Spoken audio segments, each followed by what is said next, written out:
winter doesn't mean you can't have a garden. Shari Petrucci is from the Western Mass Gardeners Association, and she's here to tell us how we can have a garden on the sill. Is that right, Shari? Yeah, a garden on the sill.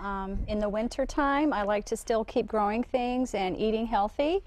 And hydroponically, just by using water, I can grow all kinds of delicious seeds that you can use in your sandwiches or cooking, different recipes, just fresh in your salads. Right, on your windowsill. On your windowsill, So let's say it's that windowsill that's right above your sink in your kitchen. Sure. That's actually the perfect place for me.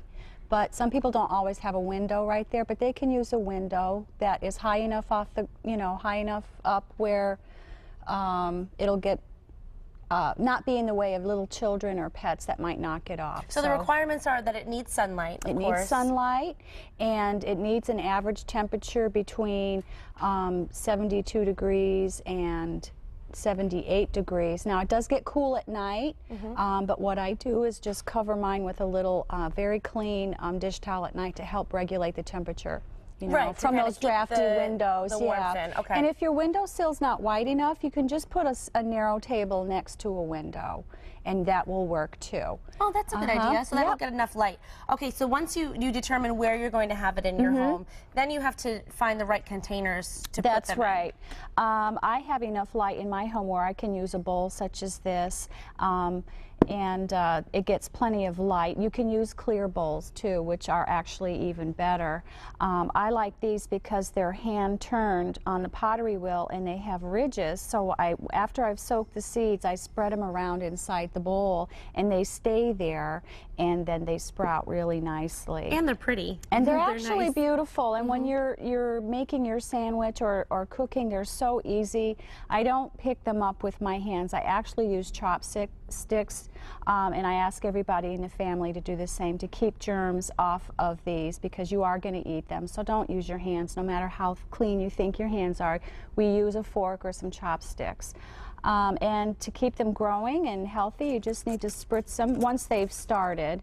You want to keep them evenly moist and not overly wet. So you don't have to water them like with an actual cup or anything, you just have to spray it. No, they need to be initially soaked, the seeds. Let me just show you how small they are. So now these are chia seeds, right? These are chia seeds, and I like to use a chia pet to introduce this kind of gardening to young children. It's a lot of fun. If you're using chia pet seeds, those are coated with a little glue. I wouldn't eat those. But the concept of growing them is a lot of fun, and it teaches children all about it. You just fill the water into the chia pet, and it soaks through the ceramic and then moisturizes the seeds for blooming.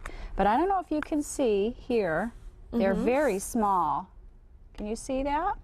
They're very small, and I usually use a little tea strainer, put them in there, a tablespoon, and soak them for about a minute or two. Just turn your hand a little bit so we'll show how small they are. There we go. It's just kind of like sand almost a little like bit bigger than sand. Yeah. So you soak them? Soak them for a minute or two in a tea strainer, or if you have a reusable tea bag, then you take them out.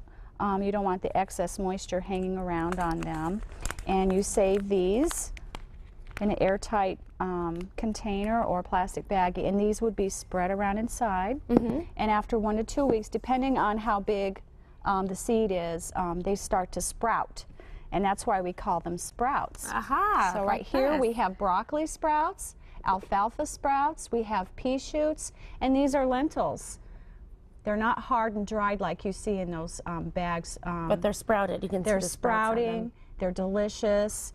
The lentils and the broccoli are actually one of the top 10 highest protein vegetable carriers. My goodness, and you can grow it right on your windowsill. And the chia seed, actually, not this chia seed, but chia seed, healthy, edible chia seed, is one of the highest. Yeah. So it's good to have in your home. It's very nice. Every now and then you just take them, rinse them underneath the sink, squeeze out the excess, and put it back. If you want to slow down the growing, and you can take them out, put them in a container. I save containers that have little holes in them, and you put them in the fridge. They won't grow anymore, but they'll stay nice and fresh and crisp. And fresh. See, so you can actually save what you have and then keep growing. You can keep growing, yep, depending on how much you consume. Very good. And it's also fun to have the chia pet. I've always wanted to grow one, so I might have to do that for me to start, and then I can get into my garden on a sill. The sill, I should say. Thanks so much, Shari. We'll be back with you. We're not done with you yet. We're going to get more expert tips from Shari Petrucci.